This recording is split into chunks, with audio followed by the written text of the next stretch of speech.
Programang ito ay rated SPG. Striktong patnubay at gabay ng magulang ang kailangan. Maaaring may masiselang tema, lengguwahe, karahasan, sexual, horror o droga na hindi angkop sa mga bata.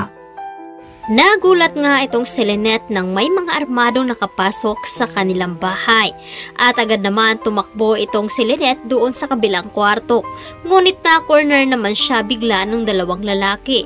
Hanggang sa sinabi dito na kunin ang mga pera niya at alahas. Agad naman binigay dito ni Lynette ang kanyang mga alahas, ngunit uunti lamang ito. At agad naman ang hingi ng pera, ngunit 10,000 lamang daw ang naibigay dahil nasa bangko po ang kanyang pera. At agad naman kinuha ng isa niya mga kasamahan na si Doc ang mga gamit dito ni Carlos na marami palang nakatago. Isa na nga doon ang relo at meron nga doong box na nang doon nakatago ang kanyang mga pera. Kaya naman mayroong combination na number na nakalagay doon. At agad na ipinapaamin dito si Lynette kung ano ang combination na number. Ngunit hindi niya alam dahil nga wala namang sinasabi si Carlos sa kanya. Nagtataka naman ang mga ito na kung bakit hindi alam ni Lynette na asawa naman siya dito ni Carlos. At maya-maya pa ay tumatawag itong si Carlos dito kay Lynette. Sinagot naman dito ni Lynette, ngunit naka-loudspeaker nga at nakikinig lamang itong si Dax. At agad naman nagalit itong si Carlos dahil nga daw sa pangingialam dito ni Annalyn.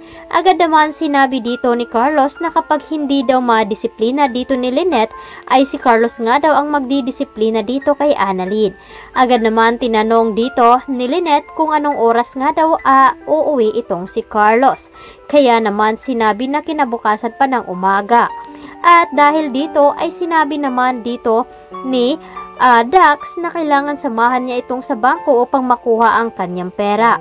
Ngunit maya-maya pa ay dumating na nga itong si Regan at si Harry dahil nga tinawagan ito ni Lynette at pinapunta niya doon. Kaya nagtataka naman ang mga ito kung bakit matagal nga nakabukas itong si Lynette sa pintuan. Kaya naman dito na muli mapapahamak naman itong si Harry at Regan dahil sa mga armadong tao. Samantalang sa Apex naman kung saan ay tumawag itong si Moira at nasagot naman dito ni Annalyn. Ngunit hindi na naman narinig ng buo ang sinasabi dito ni Moira dahil wala nga itong signal at putol-putol ang sinasabi nito. Ngunit pinagdududahan dito ni Annalyn na may alam itong si Zoe sa pagkakawala dito ni Lolo Pepe. Kaya naman, agad na hindi mapakali itong si Zoe, tila nakokonsensya na ito sa pinaggagawa dito ni Moira sa kanyang Lolo Pepe.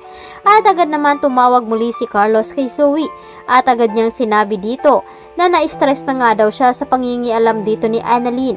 Hahanap nga daw ng paraan itong si Carlos upang matigil na nga ang investigasyon. Ngunit pumunta nga itong si Zoe sa kinaroroonan dito ni Lolo Pepe at nagulat nga siya sa kanyang nadatnan doon at kung ano ang ginawa nila kay Lolo Pepe. Nagtalo naman itong si Moira at Zoe dahil hindi niya kayang makita na ganun ang kanyang Lolo Pepe. At dahil dito ay nagalit naman itong si Moira dahil sinabi niya na huwag siyang maawa dahil hindi naman niya ito lolo. Ngunit napapaiyak na lamang itong si Zoe at dito na nga niya makokonsensya sa mga pinagagawa ng kanyang ina. Ito na ba ang makakaligtas kay Lolo Pepe? Papakawalan nga ba ito ni Zoe? Samantalang hindi naman makakapayag itong si Balaja na madamay pati itong si Moira at madidiin silang dalawa. Kaya mapapahamak din itong si Zoe sa kanyang gagawin na tutulungan niya itong si Lolo Pepe upang makatakas. Kaya ito ang dapat nating aabangan ngayong Lunes dito lamang sa